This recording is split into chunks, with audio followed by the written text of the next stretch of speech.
الله أكبر الله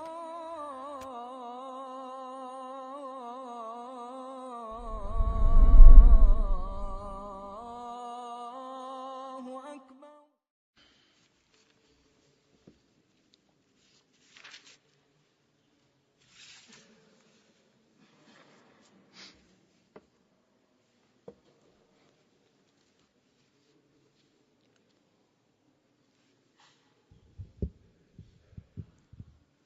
بسم الله الرحمن الرحيم.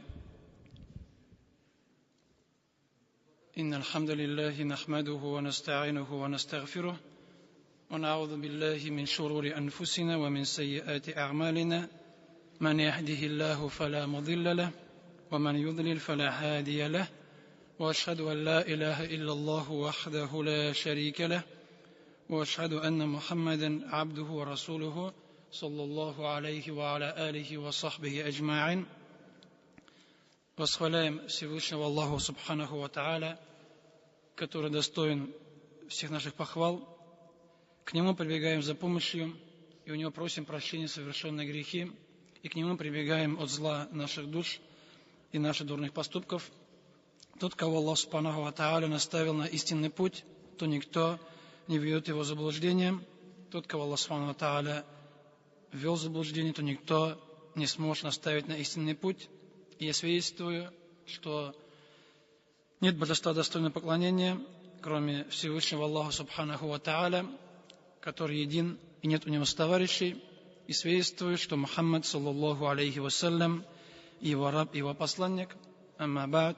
Ассаляму алейкум, рахматуллахи ва баракатух. Иншааллах, продолжим чтение хадисов из сборника Абу Дауда, рахимахуллах, Китаб ат-Тахара, первая книга, Китаб ат-Тахара, 44 глава. Бабу ма юджзиу мин аль-ма'i фил вуду'i, глава о том, сколько хватает воды для совершения омовения. Сколько воды нужно, то есть необходимо для того, чтобы совершать омовение.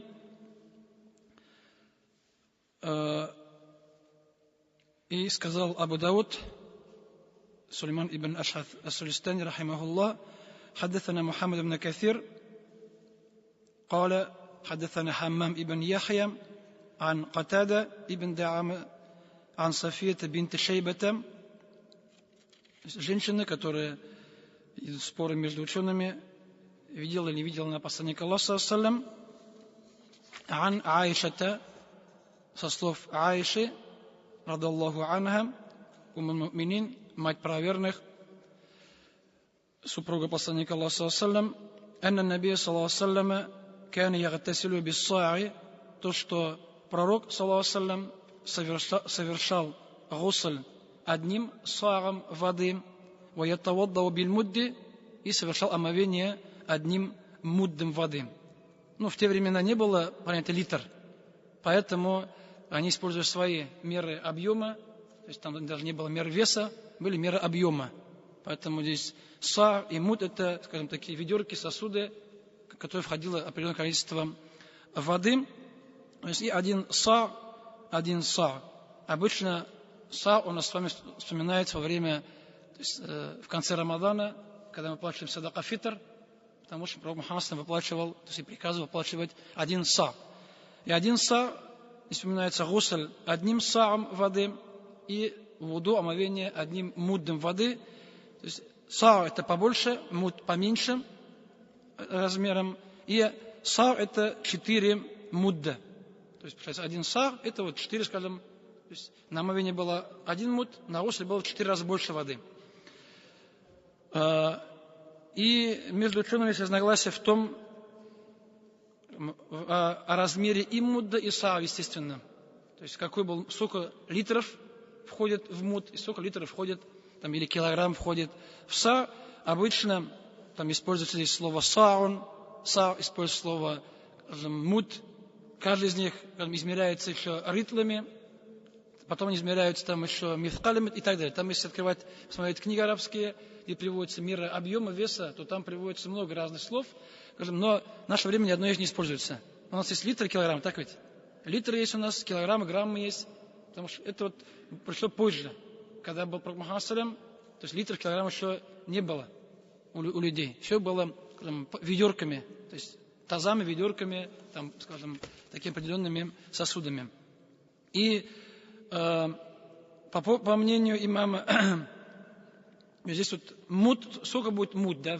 Муд обычно используют слово там рытль, еще меньше. То есть са больше, муд поменьше, рытль еще меньше. Объемом, то есть, получается там такая, да, матрешка так выходит, да, такие сосуды меньше, больше, больше.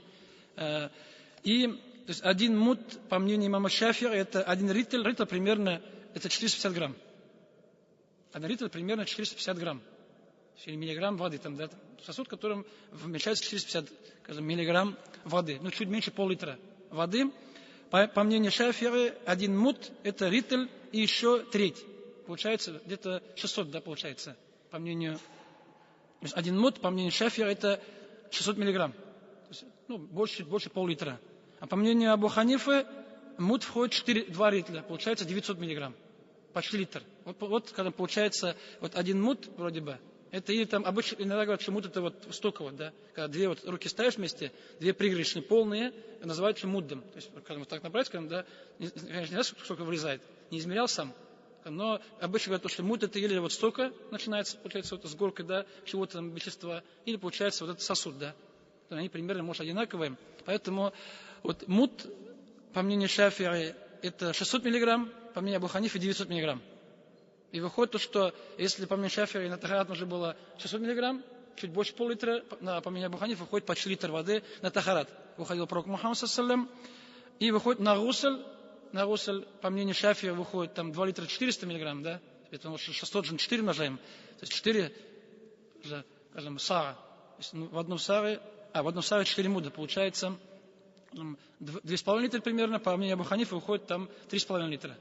Поэтому и вот, когда мы садака фитр выплачиваем в конце Рамадана, вот выходит разница в объеме, в весе из-за этого. Потому что по массам Ханафи они взяли иракский, и он чуть побольше. А у Шафи'и он мединский, чуть поменьше. Поэтому вот примерно столько использовал пророк Мухаммад салям для омовения и для гусля. Это не говорит, что это было всегда так. Не говорит, что он столько нужно использовать. Это было примерно, потому что примерно было столько воды уходило в этот раз. Или там частенько столько уходило, хотя хадисов приводится там много разных по поводу, сколько использовал пророк Мухаммад салям для омовения и для гусля. Везде приводится разное количество воды, поэтому, исходя из этого, очень говорят, что шариат не назначил какую-то воду. То есть шариат не назначил, сколько это для омовения, сколько для гусля. Конкретно нет. Поэтому главное, чтобы человек использовал воды, сколько ему необходимо, и чтобы не было исрафа. Получается, сколько тебе нужно для омовения, без излишка, и когда получается, когда не слишком сильная экономия. Потому что и то, и другое, оно порицается. То есть исраф, использовать воды больше, чем нужно. Потом запрещено, в принципе, если у нас будет, да, голова, потом исрафа будет следующий, да, поэтому, если они рядом находятся. И получается, чрезмерно мало воды использовать, потому что почти что там еле видно воды. Тоже запрещено. Поэтому нужно использовать, чтобы все было мокрое, то есть сколько необходимо воды. И поэтому здесь обычно спорят между учеными. Поэтому примерно там, когда на гусле уходил примерно 2,5-3,5 литра воды, тахарат, там 600-900, там пол-литра, литр. Примерно воды уходило для омовения и для гусля у посланника Аллаха, саллаллаху алейхи ва саллям.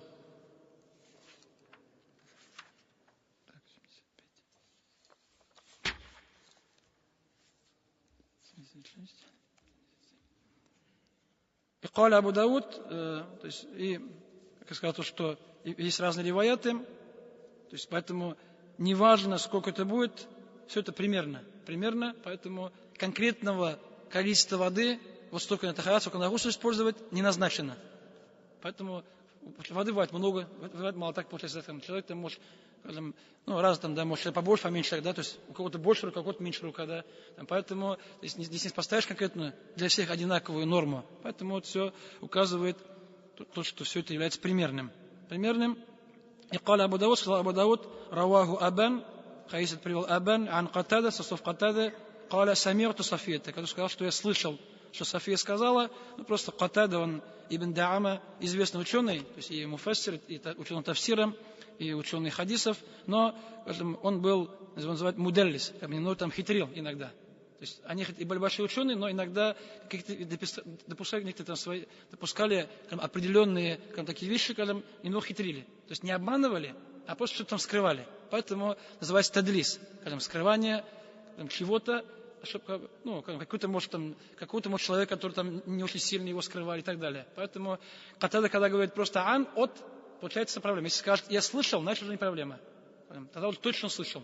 А как скажешь просто от кого-то, значит он мог не слышать. Он может там откуда-то другими путями взял. То есть не сам слышал, а по-другому. Или там может через кого-то, или может кого-то пропустил, да, в цепочке, кого-то там неугодного. Поэтому это тоже своя определенная наука. Наука. Большие ученые, но вот у каждого ученого иногда есть там определенные свои такие, проблемы, можно сказать, которые влияют иногда и на правильность хадиса. Подобный хадис قال حدثنا, то есть сказал Абу Дауд, حدثنا Ахмад ибн Мухаммад ибн Ханбаль, Ахмад ибн Ханбаль, ученик Абу Дауда, известный ученый. قال حدثنا Хушейм, нам рассказал Хушейм ибн Башир, قال أنبأنا, нам рассказал Язид ибн Аби Язид, здесь человек, которого там много сказано, то есть споры, а если принимается, не принимается его хадисы. Ан Салим ибн Аби Джа'д, со слов Салима ибн Абу Джа'та, это уже сильный ученый из табиинов. Ан Джабирин ибн Абдулла, сподвижник, Джабир ибн Абдулла, радаллаху анху, قال, который сказал, كان النبي صلى الله عليه وسلم يغتسل بالصاع ويتوضأ بالمد. То, что посланник Аллаха саллям, здесь слово кана используется. Обычно говорят кана, значит, это было часто, много. То есть, если кана, значит, Мухаммад так совершал частенько, много, совершал гусль одним саам и совершал омовение одним муддом. Это такой же хадис, как Аиша. Просто цепочки разные, а передатчики, они разные, а слова одинаковые. То есть, подтверждение того хадиса, который был до этого. Следующий хадис. حدثنا محمد ابن بشار, рассказал Мухаммад ибн аль-Башар, учитель Абу Дауда. قال حدثنا محمد ибн Джафар, сказал Мухаммад ибн Джафар, قال حدثنا شعبة ибн Хаджадж, тоже известный ученый. عن حبيب الأنصاري, со слов Хабиба аль-Ансари, Хабиб ибн Зияд аль-Ансари, принимаемый передатчик. عن قال سمعت, сказал, я слышал Аббад ибн Тамимин, слышал Аббада ибн Тамима, радаллаху анху,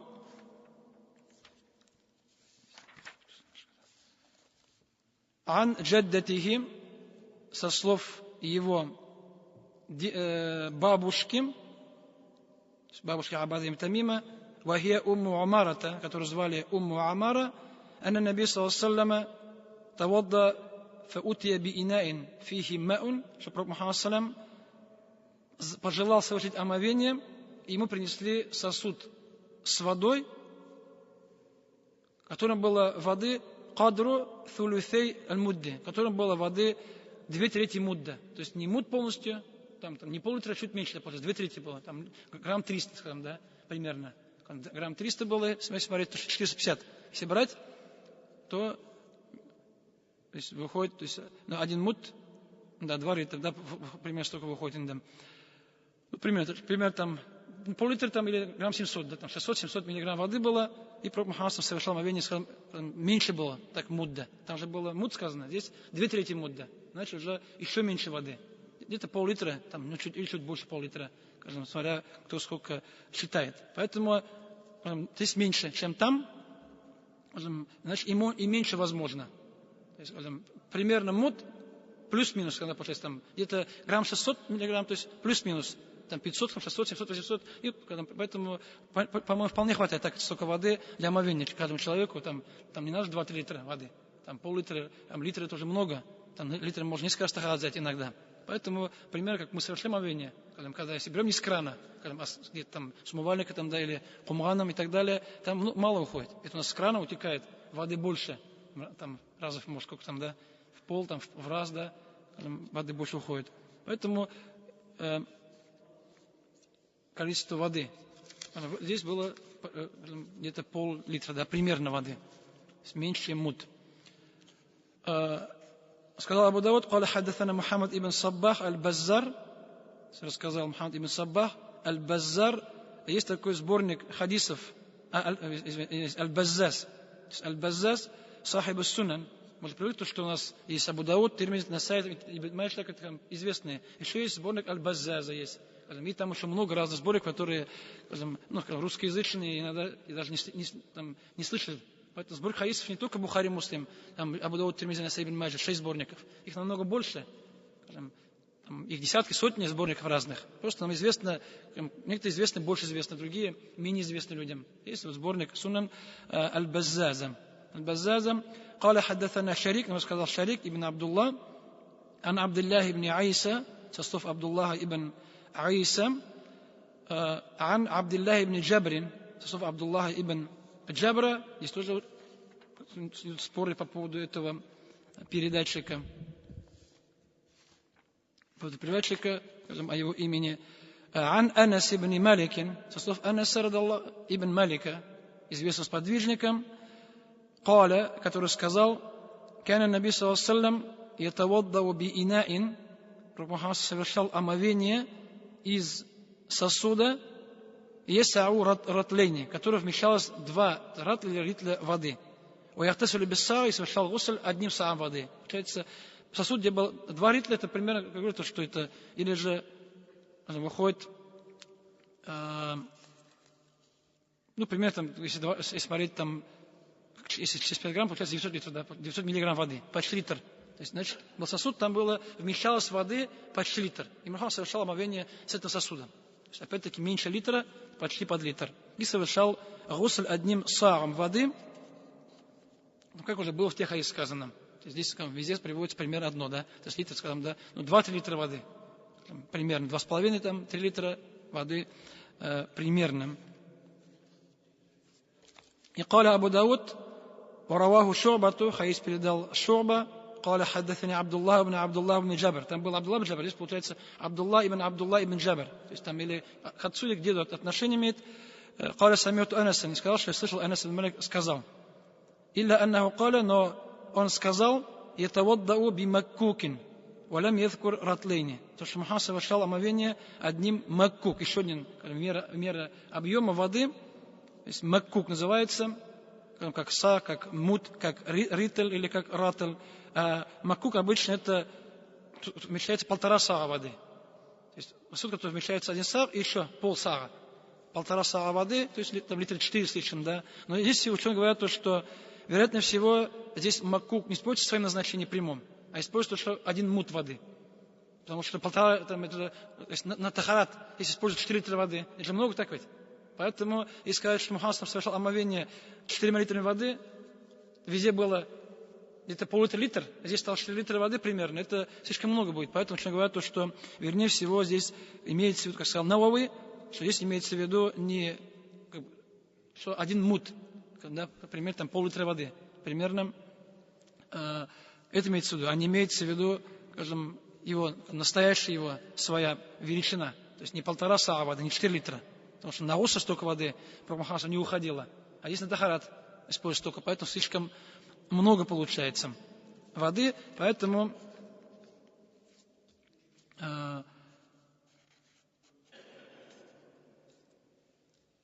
слишком много. Поэтому говорят, что мут воды, то есть, например, скажем, там 600-900 миллиграмм воды, скажем, примерно. И قال Абу Дауд, сказал Абу Дауд, сами'ту Ахмад ибн Ханбаль, я слышал Ахмада ибн Ханбаля, то есть своего учителя, якулю ас-сагу хамсату арталь. Он говорит, что 1 саг вмещает в себя, то есть 5 ритлей воды. То есть 5 ритлей, а 1 литр это выходит 450 миллиграмм. Получается, 450 на 5, там выходит сколько там? Выходит, да. То есть 2,5 литра примерно, да, по 3 литра примерно. То есть это вот мнение имама Ахмада, 1 саг это 5, да. Ритлей, получается 450 там, на 5, там, 505, там, там 2 литра, там 200 выходит, да, даже 2,5 выходит воды. Каля Абу Дауд, ва хуа Сару ибн Аби Зибин. Это Сар ибн Абу Зиба, то есть это его Сар, этого человека, то есть этот человек, скажем, точно непонятно для нас, кого имел в виду Абу Дауд, чей это Сар, или, скажем, это, скажем, возможно, это Мухаммад ибн Абдуррахман ибн Мугира ибн Харith ибн Аби Зиб аль-Мадани мединский, то есть, и, возможно, у него был Сар, пророк Мухаммад салям. У этого человека, возможно, у него был, скажем, это вот ведерко воды. Ведерко, которое осталось со времен пророка Мухаммада салям. Или, скажем, это человек, который, скажем, тот, кто, то есть, это человек, который делал эти ведерки, то есть он их сам изготавливал. Возможно, этот человек был в то время Абу Дауда, который изготавливал эти сары, эти ведерки. А может, то есть, Аллах алям, неизвестно. Хотя Абу Дауд сказал, то для него это был известен тот человек, а для нас это неизвестно до нашего времени.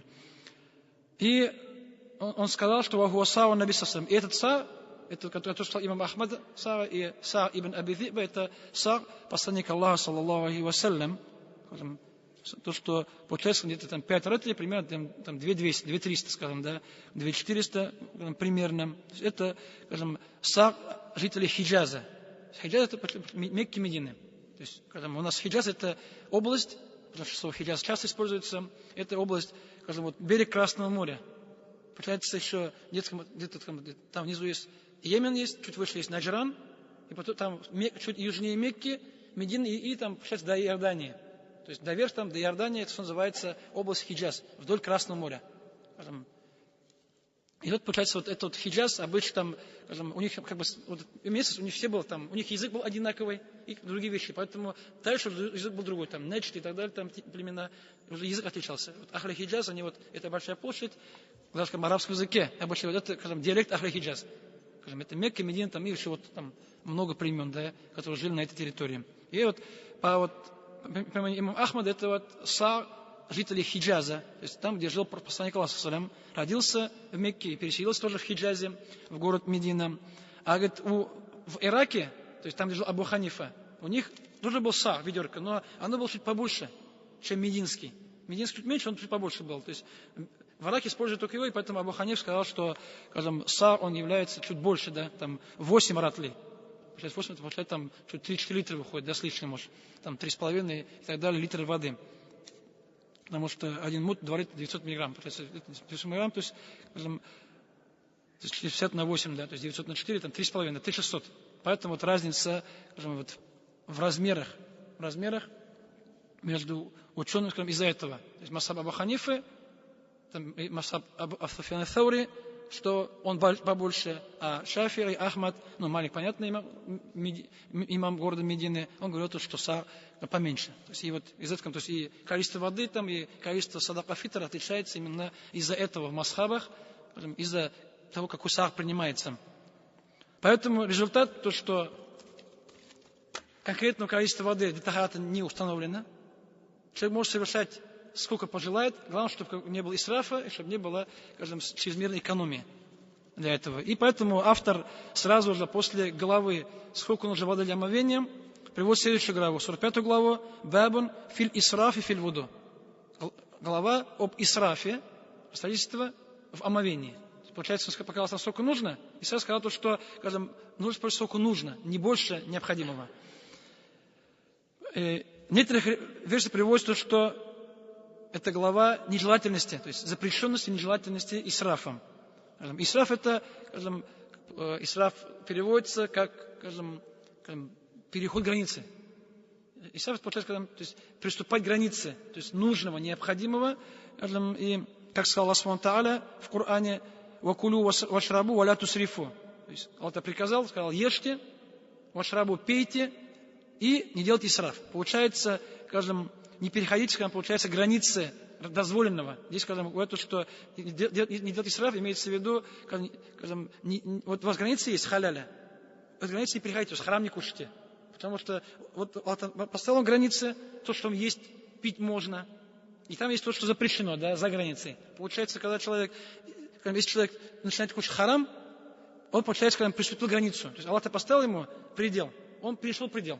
он вышел, дальше его пошел. Получается, он, исраф, это переходить, в основе переходить границу назначенную. А здесь, получается, граница, когда для омовения есть сколько-то воды. Если использовать больше, так это, значит, получается, тоже сделал исраф. Поэтому все, что человек использует больше, чем необходимо, это все входит в исраф. Исраф, это может быть, если человек моет больше 3 раз, так ведь, но 3 раза максимум. Если человек будет мыть там, лицо или руки, ноги будет мыть 4-5 раз, это исраф, потому что 3 у нас, 1 минимум, 3 максимум. 4-й раз это уже исраф, лишнее. Является, или же человек, получается, или человек будет поливать воды слишком много. То есть он 3 раза помыл, но, скажем, если человек помоет 5 раз, он использует столько же воды, как 5 раз использует. Получается, он просто поливает, скажем, воды 2 раза больше, чем нужно. Обычно это бывает те, у кого есть сомнения, да? У кого есть васваса, у кого есть наушение, как будто они не домыли, поэтому они поливают слишком много воды, такие люди. Поэтому, скажем, или мыть больше 3 раз исраф, или же поливать больше, чем нужно воды. Аллах, альхамдулилля, Аллах Та'аля создал воду мягкой, да? Она, получается, быстро намокает все. Поэтому, скажем, наша кожа, она намокает очень быстро. Там не надо слишком много воды. Если человек, он туда, засунул под кран, да, то есть, там, руку засунул под кран, и провел там, да, все, практически она мокрая. То есть, с первого раза можно намочить. Просто 2-3 тоже, точно до уверенности, получается, да, чистоты. Поэтому с первого раза, думаю, каждый сможет намочить, чтобы не осталось сухого места вообще. Поэтому, если человек уже намочил, потом еще думает, что до сих пор рука сухая, хотя намокает, это уже болезнь. Потому что, альхамдулилля, и кожа быстро намокает, и вода быстро мочит. Поэтому это милость Всевышнего Аллаха Та'аля. Если у человека уже проблемы, если он льет много воды, значит у него уже проблемы психологического характера. Ему кажется, то есть шайтан ему делает наушение, васваса. И ему кажется, что он не домыл. Хотя там все мокро давно уже. Там ведь не только там все мокро, там метр квадрат, 2 метра возле него, да, все мокрое. Но он до сих пор думает, что сухой. Шайтан ему наушение. Это болезнь. Эта болезнь, она, к сожалению, она опасна, страшна, но она излечимая.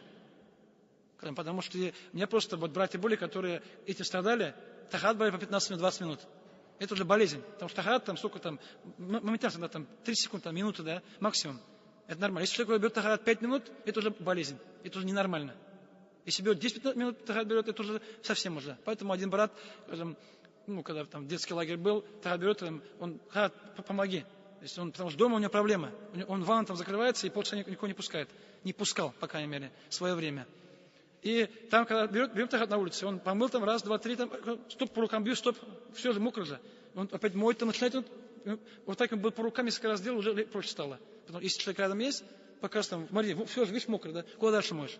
Куда дальше там еще стараешься, куда там терешь, да? Там и так, вот так стоять тереть, там, что там тереть-то? Вода же и так все уже намочила с 1 раза, максимум со 2 раза. Поэтому я просто по рукам, по ногам убил, и когда чуть-чуть ему проще стало. Дальше, конечно, не знаю, что случилось, но, по крайней мере, там, за 2-3 дня уже тахат, он начал быть быстрее, по крайней мере. Но надо рядом стоять с палкой, там, и с рукой, там, чтобы помочь человеку. И тут васваса, оно, и как она возникает, если человек начинает думать, то что не домыл. То есть человек там вот такую маленькую делает дырочку, лазейку для шайтана. Шайтан там ее уже, эту дырку расширяет. Он все больше, больше, больше, и в результате ты делал все правильно, просто тебе кажется, что неправильно. Так, все правильно, идеально, просто человеку кажется, что он сделал не так, что он что-то там не доделал. И автор сказал, حدثنا موسى ибн Исмаил, сказал, قال حدثنا حماد ибн سلمة, قال حدثنا سعيد الجريري, сказал Саид الجريري, достоверный передатчик, просто в конце жизни за 3 года немного начал путаться. Поэтому тот, кто хадис мне передавал раньше, нормально, тот хадис слышал от него позже уже, получается, там он все начал, память перепутался, он там все перепутал уже, поэтому эти хадисы не принимаются. Ан Аби Наамата, со слов Абу Наама, Кайс ибн Абая, тоже принимаемый передатчик, Анна Абдуллах ибн Мугаффаль, что Абдуллах ибн Мугаффаль, сподвижник, радаллаху, самиа ибнаху, слышал своего сына, Язида, Якуб, который говорил, который делал дуа, Аллахумма инни ас'алука аль-каср аль-абьяда ан ямин аль-джаннати ида дахальтуха. Делал дуа, о Аллах, я прошу тебя белый дворец справа от рая, и сюда войду. То есть, о Аллах, дай мне, если я войду в рай, то дай мне справа от входа белый дворец. То есть, получается, просил именно, то есть, конкретно, да, то есть конкретно там дворец, цвета и место, да, расположения. Если я попаду в рай, получается, пусть будет у меня дом мой, дворец, справа от входа, с правой стороны. Каля, тогда, то есть его отец Абдулла ибн Мугаффаль сказал: эй бунайя, то есть, о мой сыночек, салилляхи аль-джанната, проси Аллаха субхану рая, то есть проси, не проси какой-то, просто проси рай. То есть Аллах там, дай мне рай, там, да, дай мне возможность войти в рай. То есть не проси там войти в рай, там какой-то там дом, там дерево там, и так далее, там, да, какие-то конкретные вещи. Просто проси Аллаха субхану, чтобы он, то есть проси у него вход в рай, и проси у него помощи, защиты от джаханнама, от огня. Проси Аллаха, чтобы он тебя не ввел в джаханнам. فإني سمعت رسول الله صلى الله عليه وسلم يقول, так как я слышал, сказал Абдулла ибн Мугаффаль, я слышал, как посланник Аллаха говорил: иннаху саякуну фи хадил уммати кауман, что в этой общине, в этой умме будут определенные люди, то есть будут, да, то есть в будущем будут люди в этой умме среди мусульман, я'тадуна фи тухури ва дуа, которые будут приступать к границе дозволенного фит-тухур, в очищении, то есть тахарат и гусле. Будут такие люди, которые будут приступать, скажем, границы шариата. То есть шариат назначил границы, значит, они я'тадун, будут их приступать и будут нарушать эти границы. То есть фит-тухур получается омовение в гусле. То есть они будут делать исраф. Потому что Аллах назначил границу, там, да, там, столько воды, например, там, да, столько раз мыть. Они будут делать больше. Будут мыть там 4-5 раз, будут поливать воды намного больше, чем нужно. То есть будут делать исраф. Исраф в будущем, хоть в омовении, хоть в гусле, хоть в очищении от наджиса, смывании его, даже если будут на берегу текущей реки. Как приводится в этих хадисах, то что Мухаммад сказал, что исраф может быть, даже если человек берет омовение на берегу текущей реки. И сказали ученые, что даже если будешь тахат брать на берегу океана, там тоже может исраф быть. Поэтому если ты возьмешь больше, чем воды, чем нужно для омовения из океана, это будет исраф. Там воды много, так она не убудет. Но то, что ты взял там, не литр, а взял там 5 литров, да, для омовения просто. Получается, вот 4 литра для тебя будет лишний, даже литр там, или 2, да. Поэтому даже на берегу океана, там, на берегу Камы или озера тоже может исраф быть. Если будешь поливать больше, чем нужно воды необходимо. И также будут, скажем, делать, скажем, границы в дуа, да. То есть границы дозволенного шариатом, поэтому здесь выходит то, что или, скажем, он сказал, чтобы сын его слишком не мелочился, а пророк Мухаммад салям там приводится примерный хадис, то, что Мухаммад салям сказал, чтобы мусульмане, то есть сказал, эджмили фи дуа, то есть получается делать дуа общие. То есть не просить, не надо просить какие-то мелочи, да, а просто просить общие. То есть получается, просить тебе не дом там, какой-то там зелено-красный, белый там в раю, там, да, в каком-то там месте, да, проси рай вообще. Так, поэтому там можно, конечно, там просить фирдаус, там, да, то есть рай есть там хадисы, то есть или рай, или фирдаус. Но там не сказано, что Мухаммад не просил там какое-то место конкретное, да, там, да, какие-то там описания до чего-то. Поэтому это когда дуа должно быть общее, то есть не мелкое там, да. Поэтому проси себе, скажем, проси благо, если будешь делать дуа, там, не проси какую-то машину, там, да, с мелочами, просто проси Аллаха субхану хорошую, там, благую машину, поэтому хорошую машину, там, да, хорошую квартиру, да, хорошую жену, и все. То не надо просить там, все там по мелочам, там, да, то есть рост, вес, там, и так далее, да, скажем, цвет, все такие вещи. Это уже, скажем, чрезмерность в дуа получается. Поэтому здесь, скажем, то есть, есть разные толкования также, то есть ученых, то, что, скажем, то, что такое, скажем, более близко, то, что нужно делать дуа общее, скажем, не мелочиться во время дуа, то есть не просить там слишком какие-то мелкие вещи. Поэтому, то есть не приступать к границе дозволенного в совершении дуа. Поэтому Мухаммад сказал, что такие люди будут в его умме среди мусульман, которые будут нарушать границы дуа, нарушать границы, то есть назначенные шариатом в омовении и в гусл. То есть получается, здесь исраф только, да, возможен, да. Здесь исраф одно из первых, что входит нарушение границ в омовении. То есть автор привел вот этот хадис. Там есть другие хадисы, но автор привел только единственный хадис в главе исрафа. Он других хадисов не привел, хотя там есть хадис, то, что Мухаммад сказал, что исраф может быть и на, как говорят, то, что даже на берегу текущей реки, то есть тоже есть, но Абу Дауд его в свой сборник этот хадис не включил. Следующая глава, 46-я, «Бабун фи исбагиль вудуи». Это глава о полном, то есть совершении омовения. То есть совершение омовения полностью, целиком. То есть получается, совершая все фарзы, сунны, мустахабы, то есть все, что возможно, и не делать то, что нежелательно. Это называется исбагу. То есть когда получается идеальное омовение, да, совершение полное идеальное омовение. قال حدثنا مسدد ابن مصرحد قال حدثنا يحيى ابن سعيد القطان عن سفيان الثوري قال, который сказал, حدثني منصور ابن المعتمر عن هلال ابن يساف هلال ابن يساف из табиинов он видел, то есть сподвижников, видел Али радхиаллаху анху, видел сподвижников, ан Аби Яхья аль-А'радж, то есть хромой, ан Абдуллах ибн Амрин, со слов Абдуллаха ибн Амра ибн аль-Аса, радхиаллаху анху, анна Расулуллах саллама раа кауман, что посланник Аллаха увидел, то есть людей, то есть мусульман, мужчин, то есть группу мусульман, ва акабахум, и их пятки талюху, скажем, блестели, скажем, да, то есть, скажем, от сухоты, нет воды, скажем, как будто блестели пятки, скажем, то есть они брали омовение, мыли ноги, и получается, скажем, то есть часть ноги мокрая, часть ноги сухая осталась. Вот как будто это сухое место, как будто оно, скажем, то есть блестело, как будто, скажем, его видно было издалека.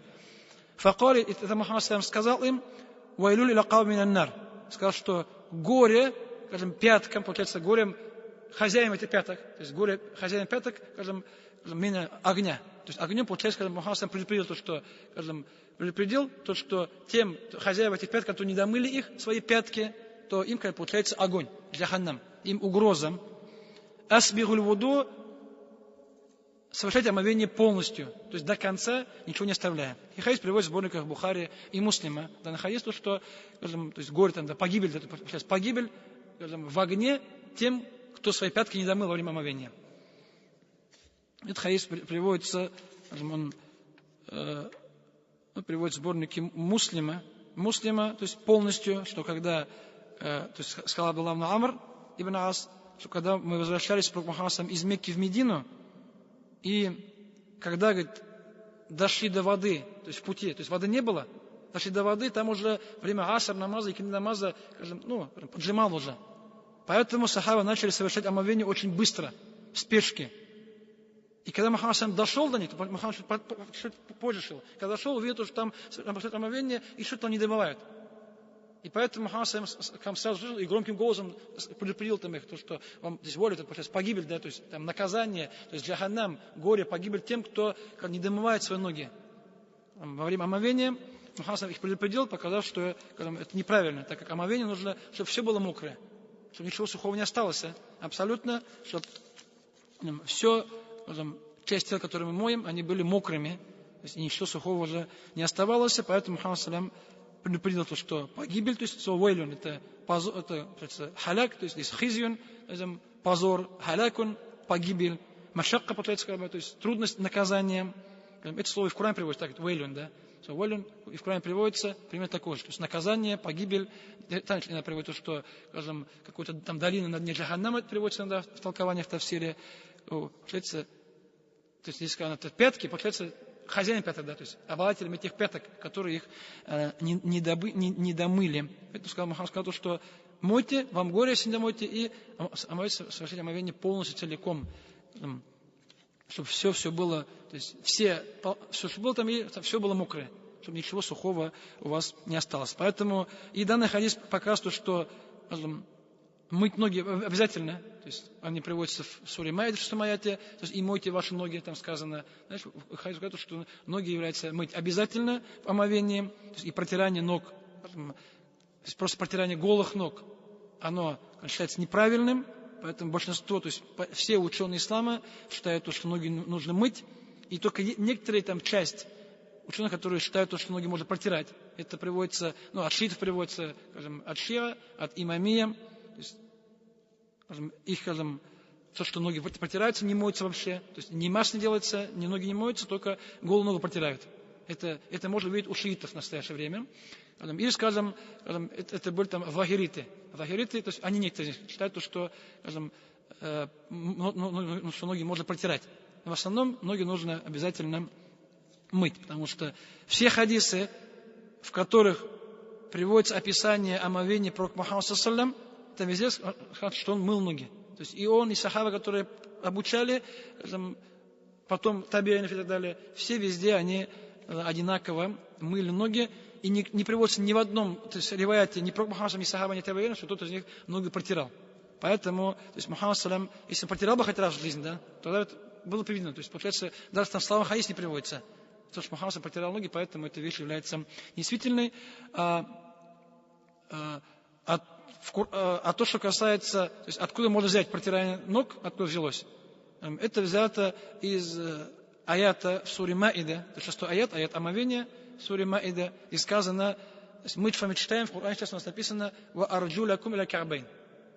Там сказано то, что «Я юрадин аману, идha кумтир салаты», уверен, встаньте на намаз, «Фагасилю вуджухакум», мойте ваши лица, то есть «вуджухакум» фатха, «Ва эйдиякум» опять фатха, «Иля марафиqи» до локтей, «Вамсаху» потирайте «Би русикум» ваши головы, «Ва арджу лякум», то есть там получается харакат лица, рук и ног, фатха, получается, когда мойте лицо, руки и ноги тоже мойте. И там между ними, то есть, вклинилась именно голова, которая протирается. Мы там, у нас написано с вами арджу лякум или аль-ка'байн. Но есть другой кираат, то есть правильный кираат, где сказано ва арджу ликум, как голова. Получается, протирайте головы и ноги, протирайте выходит. Но здесь имеется в виду то, что, скажем, это называют ученые, там стоит кесра, не из того, что она там что нужно протирать, а потому что, когда читать 2 кесры удобнее. То есть, получается, когда, вот, иногда есть рассудки, то, что, скажем, просто из того, что удобнее харакат. То есть он относится к другому, но чтобы было проще произносить, получается, они харакат меняют, как удобный харакат. Поэтому здесь говорят, что меняется на удобный харакат. Не из того, что там протирать, а то, что так проще читать.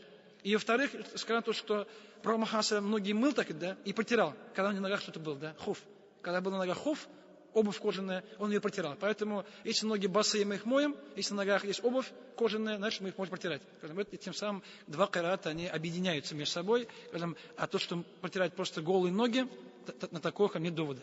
Аят, получается, даже не довод. Потому что пророк Мухаммад салям в своем объяснении так не делал. Если так было бы, он показал бы хотя бы раз в жизни, он протер бы свои голые ноги. Поэтому эта вещь, она считается неправильной.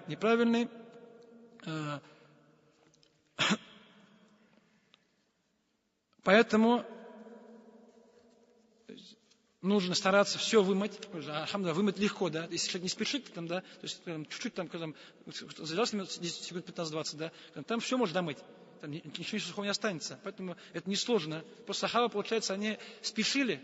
И, наверное, когда, получается, они спешили, и, наверное, они вот то, что, то есть спешили там раз, да, и думают, что кому-то мало осталось, не проблема. Если там вымыл большинство, какой-то маленький кусок остался, это не влияет на тахарат. Так, наверное, думали, но Мухаммад салям сказал, что это неправильно. То есть они неправильно думали, неправильно там делали, поэтому он их исправил, поправил, сказал, что нужно мыть все полностью, ничего сухого оставаться там не должно. У них на ногах и вообще там, получается, на руках, там, и так, обычно руки и лицо же проще, да, там ноги может человек, как проще относиться к этому.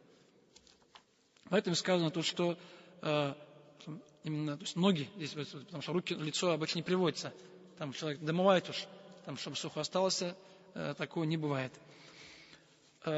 Следующая глава Бабуль вудуи фи анияти суфры. Глава совершения омовения из медной посуды. Из медной посуды. И, как сказано, то, что, возможно, целью автора было доказать то, что омовение совершается из любой посуды, без проблем. И из того, что раньше среди сахабы даже было некоторое разногласие. То есть некоторые сахабы запрещали медную посуду для омовения. Например, это приводится, от Ибн Умара приводится, риваяты есть, что, скажем, и от Абу Хурайры приводится тоже риваяты, что они не разрешали или порицали совершение омовения из медной посуды. Любую другую разрешали. Вот из-за этого и автор привел эту главу. Показывает, что дозволено, можно. То есть привел хадисы, то, что дозволено, а не запрещено. Показывает, что те сахабы, они ошибались в данном вопросе. И то есть حدثنا موسى بن إسماعيل قال сказал حدثنا حماد ибн Салама ибн Динар قال أخبرني صاحب لي сказал мне, сообщил мой друг просто عن هشام بن عروة со слов Хишама ибн Урва. Просто если сказать, что просто мой друг, то есть неизвестно кто, в этой ситуации хадис считается слабым, потому что неизвестно. В другом ривайте есть от мужчины просто. В третьем ривайте есть что-то Шоба. Получается, если мой друг, это Шоба. Ибн Хаджадж просто почему-то не назвал его. Почему-то Хамад не назвал почему-то его, хотя в других версиях там приводится, что он Шоба. Поэтому здесь мой друг это Шоба ибн Хаджадж, известный ученый. Ан Хишам ибн Урвата, со слов Хишама ибн Урва ибн Зубейр, анна Аишата, что Аиша радаллаху анха сказала, но Хишам ибн Урва, он не видел Аишу, поэтому здесь получается, когда прерывается. Хотя он он племянником, кем он был, там, родственником был ее, потому что Урва ибн Зубейр, потому что ее родственником был, но он ее сказано, получается, Аиша умерла, он потом родился. То есть, они не встречались вообще. Калет, она сказала, кунту агтасилю, я совершала гусль, я, ва Расулуллах саллаллаху и посланник Аллаха саллаллаху фи таурин мин шабахин. Получается, в маленьком сосуде из меди или же из камня, то есть называется таур, это небольшая посуда, скажем, она обычно делалась или же медная была, или была же, то есть каменная была посуда, из которой обычно воду пили в те времена.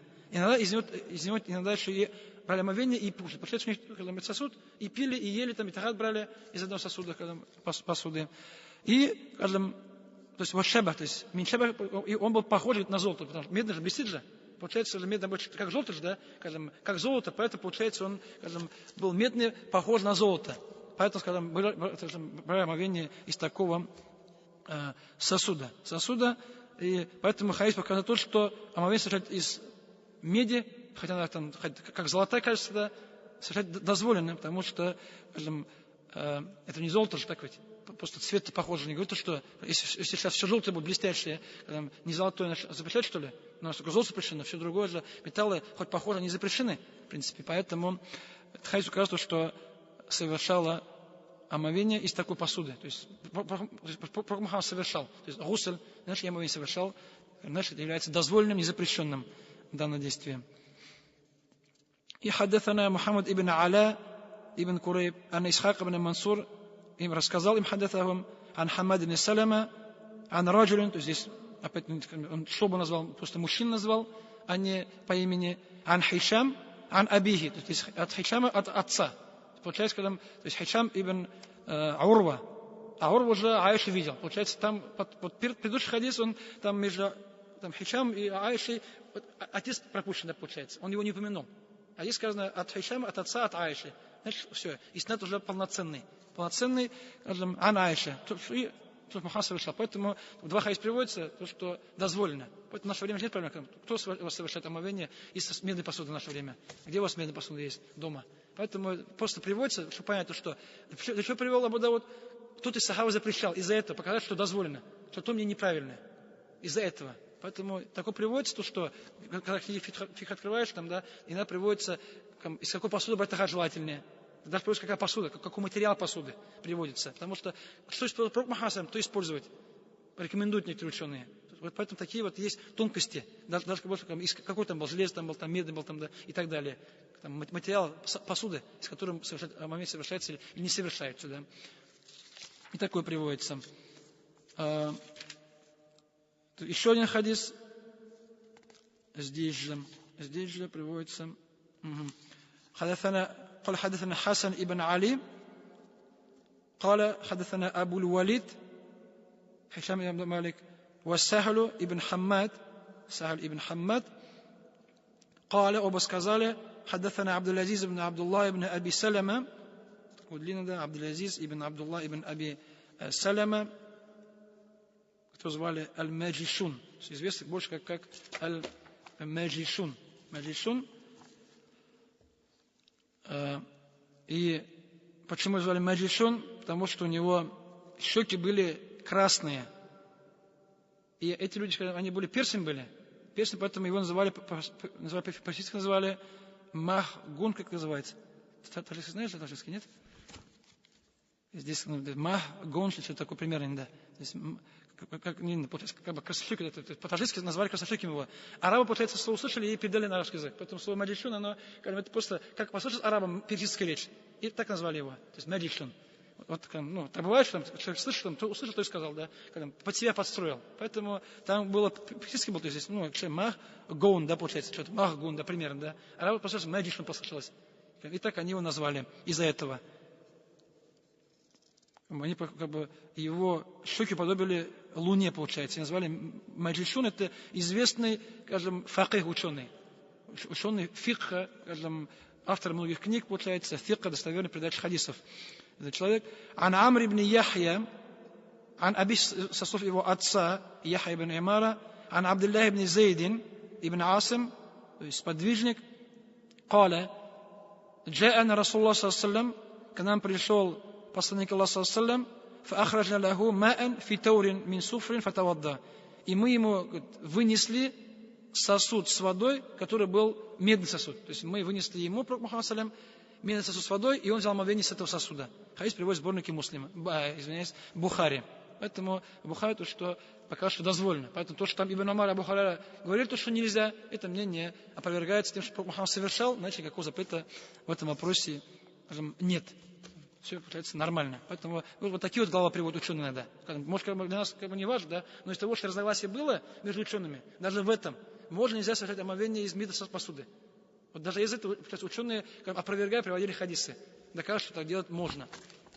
Таких вопросов, которые кажутся такие мелкие, тонкие, их в исламе их, скажем, много приводится. Следующая глава 48. Бабун фит тасмияти аля вуду. Глава о произношении имени Аллаха в начале омовения. То есть, скажем, это ваджиб или нет? Сунна является сказать бисмилля в начале омовения или является фарзом? Фарзом, то есть, получается сказать бисмилля. То есть, бисмилля, это может, там, бисмилля рахман, некоторые ученые, или бисмилля, некоторые ученые означают там, любой, да, когда поминание имя Аллаха. То есть, там, хоть слово Аллах был там, да, хоть там ля-илях скажешь там, да, хоть там скажешь там, альхамдулля. То есть, сказал, то есть, имя Аллаха, поминание. Поэтому и такое некоторые ученые разрешают, но обычно говорят бисмилля. Чаще всего. То есть, чем он является? В начале омовения, сунной или фарзом? قال حدثنا قتيبة ابن سعيد المقبري قال حدثنا محمد ابن موسى عن يعقوب ابن سلمة عن أبيه صوف его отца, то есть Салама аль-Лейthi, عن أبي هريرة со слов Абу Хурайры. Здесь просто уж этот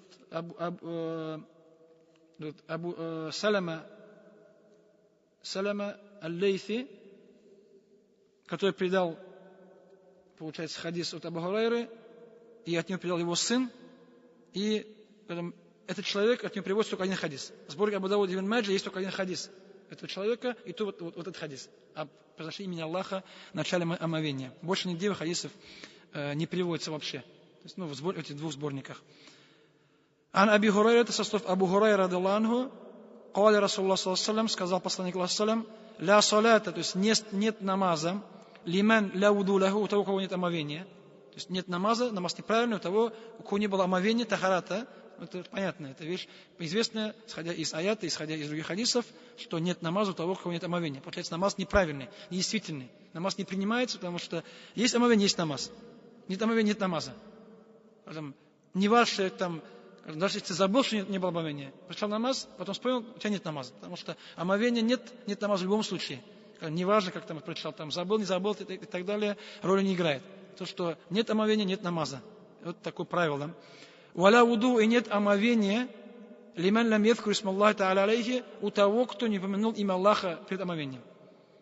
Вторая часть хадиса, что нет омовения у того, кто не помянул имя Аллаха в начале омовения, но, скажем, вот слово ля, то есть это ля нафилиджис, которое отрицает, скажем, то, что входит после нее, оно в арабском языке может иметь два значения. Или же, скажем, ля, то есть нет, вообще отсутствует неправильно, то есть недостоверно. отрицать там, да, эту вещь вообще, получается, нет намаза, значит, нет намаза не было. То есть, как будто вы не совершал его вообще. Или, получается, когда, то есть, означает, когда эта вещь как бы является неполной. То есть, ля салата камиля. Или ля вуду, то есть, эта вещь неполная, неполноценная. Поэтому вот два смысла. Неправильно вообще или неполноценная. И то, и другое можно понять. Например, скажем, хадис, что ля салата или бетугур, нет намаза без омовения, так, без чистоты. Здесь понятно, что намаз неправильный, его нет вообще. А есть хадис такой, пусть он спорной достоверности, но ля салата ли джаль масджид или фи масджид. Нет намаза у соседа мечети, то есть намаз тоже идет по соседу с мечетью, кроме как в мечети. То есть нет намаза у соседа мечети, кроме как в мечети. Получается, если мечеть, кстати, твой дом рядом стоит, получается, человек по этому хадису, его намаз будет только в мечети правильным. Но здесь имеется в виду, намаз будет неполноценный. И то данный хадис, он еще спорной достоверности между учеными. Многие ученые говорят, что этот хадис является слабым, недостоверным. Но факт то, что означает неполноту, то есть неполный, говорит, что неправильно. Если вот мечеть, когда вот твой дом, да, если прочитал хадис, здесь мечеть, прочитал до нас дома, да, когда мне говорят, что твой намаз неправильно, так ведь? Ты намаз прочитал же? Просто тебе лучше намаз читать в мечети, тебе же близко, идти недалеко. Поэтому, получается, у тебя намаз будет неполным, если читал дома, а не в мечети. Но не скажешь, что намаз будет вообще неправильным. Потому что у нас нет так условия, что намаз читать в мечети, это правильно, да? У нас вообще мечеть совершение, то есть мечеть же лучше в мечети, чем дома. Поэтому и тут правильно, но здесь награда больше. А здесь получается неполноценный, неполный намаз считается. Поэтому вот слово ля салата или вавдуа, вот два значения есть в арабском языке. Или неправильно, или же неполноценно. Поэтому здесь, когда говорится про намаз без омовения, это неправильный, непринимаемый. А когда говорится про омовение, то имеется в виду, по мнению большинства ученых, омовение будет неполноценным, неполным будет омовением. Поэтому то, что про намаз все единогласны. Там нет спора вообще. А вот вторая часть, про омовение и бисмилля перед омовением, то есть сунна или фарс, есть некоторые разногласия. Масхаб, то есть вахиритов, которые брали все буквально, то есть сказано нет, значит нет, да. Также Исхак ибн Рахавейх и Ахмад ибн Хамбаль приводится то, что у них означает неправильно. Получается, у них это фарс. То есть у захиритов, и имама Ахмада, и Исхак ибн Рахавейха, у них бисмилля является фарзом. Без него омовение не принимается. Забыл сказать бисмилля, все. У тебя омовение неправильно, нужно сказать заново. Шафииты, маликиты, ханбалиты говорят, что шафииты, ханафиты и маликиты, и то есть, учитель Малика Рабиа говорят, что омовение будет неполное. То, что бисмилля является сунной, а не фарзом. Поэтому, и как сказал Шаукани, они поняли то, что отрицание означает, омовение будет неполным, и там идет спор, да, получается. Споры, во-первых, данный хадис, в нем есть, скажем, сам хадис, в нем споры о его достоверности. Некоторые говорят, что хадис недостоверный. То есть, к примеру, имам Ахмад говорит, что хадис недостоверный, но говорит, что бисмилля говорит фарзом. Он хадис отрицает, но говорит, что бисмилля является фарзом. С другой стороны, хадис, хоть он и слабый, но у него есть множество цепочек. Все не слабые, но вместе собрать, поэтому есть у него основа. То есть там 10-15 цепочек есть. В каждой есть какая-то небольшая слабость, но если объединяем все вместе, показывает, что хадис есть основа, поэтому из-за этого хадис называют достоверным. То есть хасан. Хасан ли гайрихи. То есть он хороший в купе с другими хадисами. Не сам по себе, а 5 хадисов собрали вместе, они ему помогают ему. То получается 5-10 слабых, их объединяем в одно. Получается, они придется достоверный хадис. Хасан. Поэтому так вот, если хадис поднимается, и слабого достоверный, скажем, из-за множества цепочек. Хадис показывает, что хадис есть основа. Что это вещь не придуманная, она имеет свою основу в шариате. Поэтому вот в этом вопросе, то есть большинство ученых считает то, что сунна, а не фарс. То есть, и вот некоторые ученые считают, что является фарзом. Является фарзом, что... И, к примеру, имам Тахави привел как довод на то, что не является фарзом, этот хадис, по-моему, предшествовал уже, это хадис Мухаджир ибн Кунфуда, радаллаху, что он приветствовал, то есть сказал салям пророку Мухаммаду салям, там некоторые ребята приводят, что когда он справлял нужду, некоторые, что когда брал омовение, получается, там до омовения, да, получается, да. Когда справлял нужду, и пророк Мухаммад ему не ответил, потом пошел взял тахарат, потом ответил. Получается, что справил нужду, потом взял тахарат, потом ответил. Получается, и сказал, что, скажем, я не хотел говорить имя Аллаха без омовения. Получается, если бисмилля же это имя Аллаха же, получается, Мухаммад салям взял тахарат как будто без бисмилля. Он же сказал алейкум салям.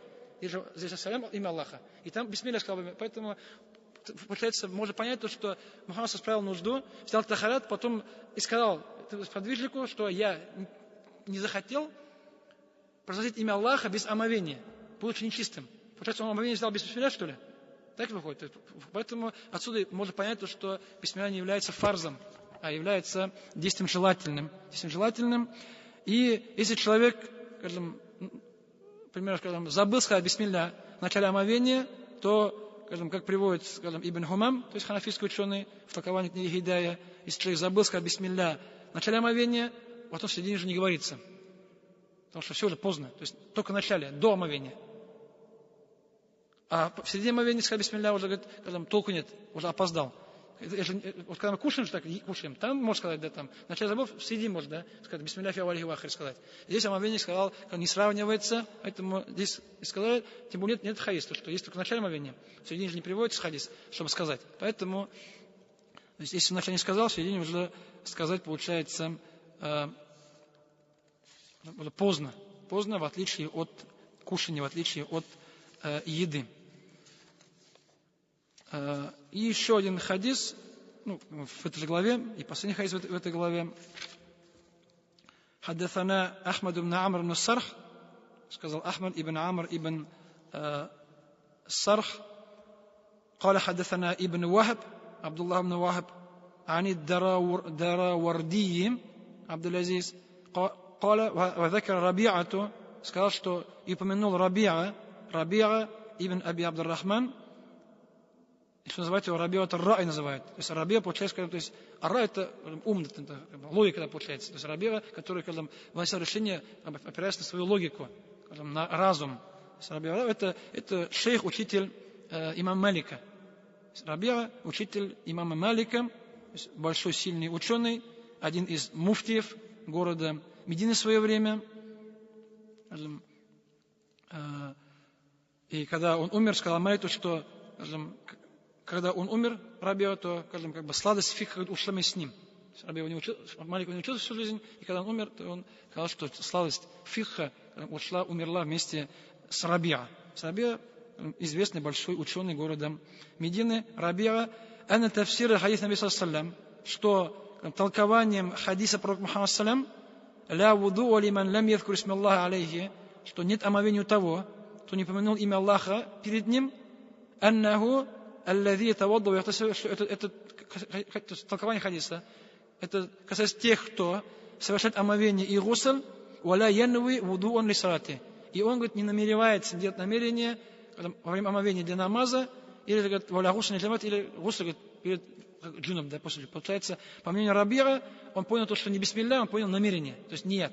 Получается, нет намаза, получается, у того, кто не сделал намерение, не намерился, скажем, омовением или гуслем, что это омовение или гусль. Омовение намаза и гусль, получается, который человек освобождает его от осквернения. Это вот понимание, то есть здесь не бисмилля, а ният.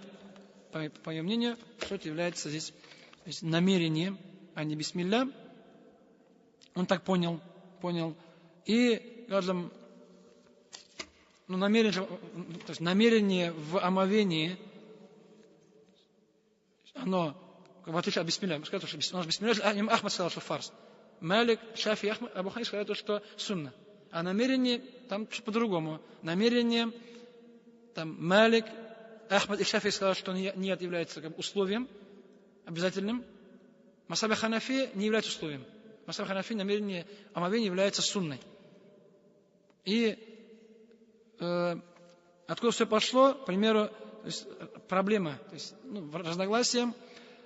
Есть книга Бидаятуль Муджтахид называется. Сейчас как бы начало Муджтахида. То есть Ибн Рушд написал книгу Бидаятуль Муджтахид. Он там приводит все разногласия. Эта книга Бидаятуль Муджтахид, она преподается как в Медине, в университете. Фикх, она как учебное пособие, основа. И он там приводит вопрос и разногласия ученых, их доводы и почему, как иногда. То есть коротко. То есть получается все разногласия очень коротко, да. Я сказал то, что и ученые иметь разногласия, является омовение условием является намерение условием для правильности омовения или же нет. И все не единогласны, то, что намерение является условием для всех поклонениях. То есть все поклонения, там намерение является условием, чтобы оно было действительным. И часть ученых сказали то, что ният является условием в омовении. Это масхаб Шафири, Малика, Ахмада, Абу Саура и Дауда. А другая ученость сказала то, что ният не является условием. Это мнение Абу Ханифы и Суфьяна ас-Саури. Их причина разногласия в том, что омовение – это поклонение отдельное, или же это является, оно поклонение само по себе, или же оно поклонение, которое оно то есть, связано с другим поклонением. Получается, омовение, то есть, получается, само по себе, омовение для чего нужно? То есть, если просто так омовение взял.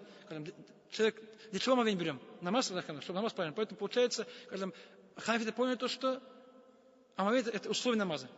Потому что омовение это не отдельное поклонение само по себе. А получается, поклонение, которое связано с намазом. То есть, без намаза он неправильно будет. Поэтому сказать, что у нас есть другие условия намаза. Чтобы чисто была одежда, чтобы чисто было тело, да, чтобы сунуху было найти, чтобы время намаза наступило, чтобы был намаз закрыт. Когда человек, одевает одежду, он делает нет. Делает нет, чтобы одеть одежду в намаз, да.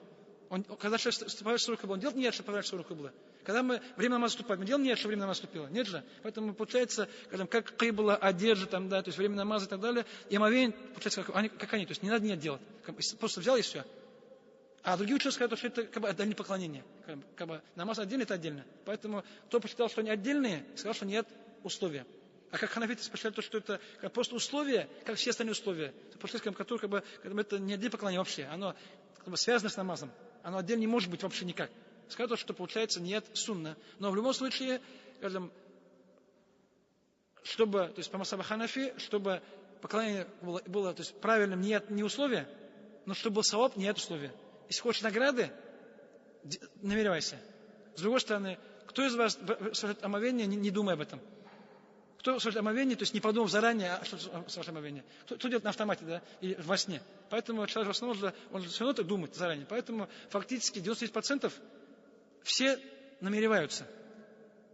Может, конечно, бывают некоторые люди, которые, скажем, может, на автомате, получается, да, скажем, то есть на автомате не думают, что ты сделал, да. Просто пошел там, да, мыть руки, да, смотрит, ноги моют, так ведь. Потому что о чем задумался, да, вообще там, куда-то ушел, да, мысли, да, просто пошел мыть руки, скажем, а потом там, есть привычка, да, то есть по привычке там уже, то есть мозги-то в другом месте гуляют. Поэтому, скажем, тело там уже, как по привычке, там, уже очнулся, ноги моет. Вот так выходит. Возможно, такой человек, может, не проснулся, спит там, да, с просонья там пошел, да, мыться там, да, и заодно тахар сделал. Поэтому вот такие ситуации возможны. Такие ситуации, по масхабу ханафи, нет, омовение правильно считается. Но нет награды за него. А когда человек совершает его осознанно, понимая, и правильно, и награда есть. Поэтому вот такое разногласие, потому что омовение кстати, это поклонение, которое, скажем, не отдельное, не понимая поклонение, то есть, которое, оно следует намазу. Получается, когда нет намаз, нет омовения, получается, как и другие условия намаза, не надо намерять на них, здесь тоже не нужно. Поэтому вот из этого исходя, то есть не так Раби Ира понял. Да, находись то, что если имеется не бисмилля, а является то есть ният в омовении. То есть, и таким образом большинство ученых считают, что бисмилля является сунной. Сунной, то есть хадис достоверный, если всех объединить, хадис достоверный, если цепочку объединить, является сунной, поэтому если не сказал бисмилля в начале омовения, то омовение не нарушается. Просто награда будет меньше. Не полная, чуть меньше будет, но начала правильная. И сказал в начале, потом в середине уже, если забыл в начале, в середине вспомнил, там уже говорит поздно. Это когда кушаешь? Нет. В тахарате нет. Нет, это кушать касается, все же. Это касается только еды, и все. От Прабхани приводится, что если вы совершали омовение и забыли бисмилля, сказать наше омовение, сказать так-то. Это там во время еды сказано, да, конкретно. Кушает и пьет. А когда касается, скажем, омовения, такого не приводится. Там только бисмилля в начале омовения. Да, ты пропустил, да? Ты пропустил, что деньги сублен. Ну и что? Это же соль наджис?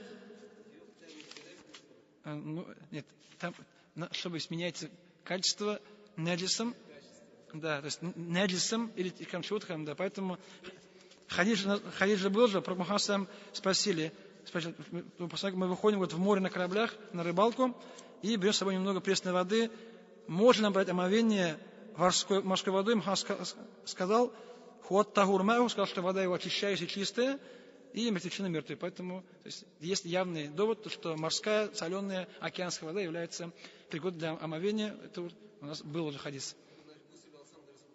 Хоть гусль, хоть омовение, разницы нет уже. Морская вода, она хоть кран, хоть морская, это созданная Аллах Субхану ва Тааля, чистая, природная, обычная, то есть нормальная вода, пригодная для омовения и гусля. То есть тагур. То есть и сама чистая, и для гусля омовения пригодная.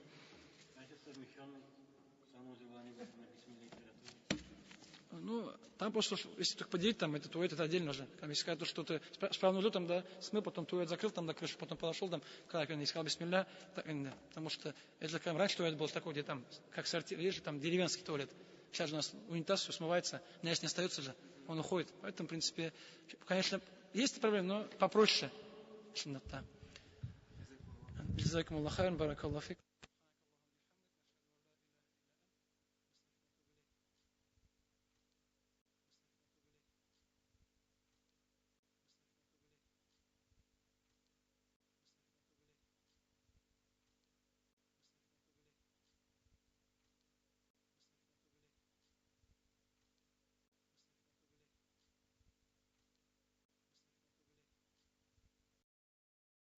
الله أكبر الله